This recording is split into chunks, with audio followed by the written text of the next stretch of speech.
как се стигаше до настаняването в възпитателните училища и интернати? Дали бяха действително толкова ефективни, че да са някакъв универсален модел за справяне с проблемите на детската агресия?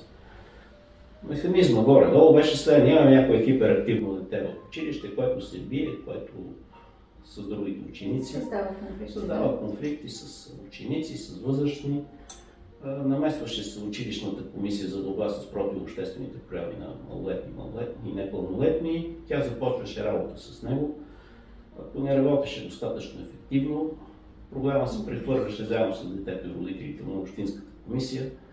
Общинската комисия, ако не се справяше с детските девиации, следваше детска педагогическа стая, следваше съответното решение, детето отиваше в възпитателно училище интернат.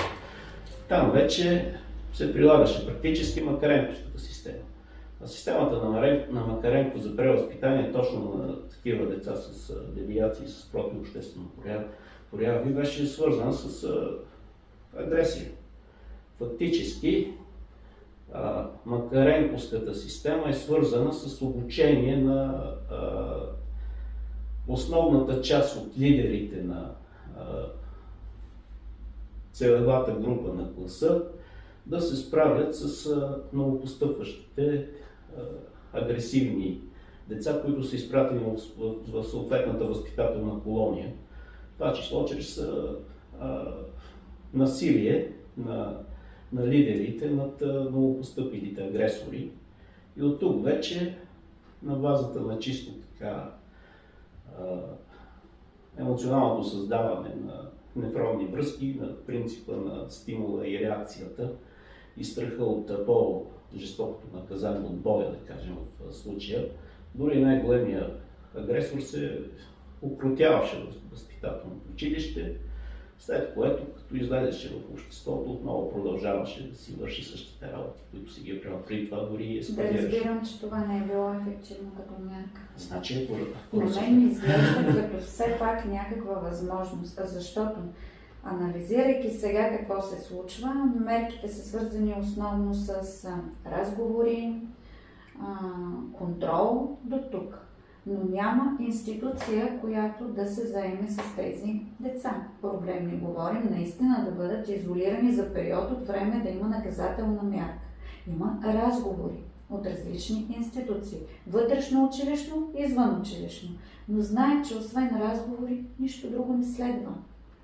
Това е като да кажем, казвам в кавички, един престъпник да извършва някакви неща, които са недобри за обществото, но да знае, че единствената мярка е да бъде смъмрен.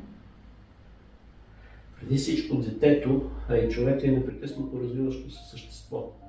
Това, че е смазан в възпитателната колона или в затвора и там е изключително потиснат, означава, че е решен проблем. Да. Макаренко действително говори за това, че в неговите възпитателни училища са възпитавани перфектни съветски граждани, имало герои на труда, имало герои в Великата отечествена война, имало е генерали, имало е инженери, имало изключително така видни съветски труженици, но модела на личност, който се създава в такива възпитателни училища, доста така неприемлив.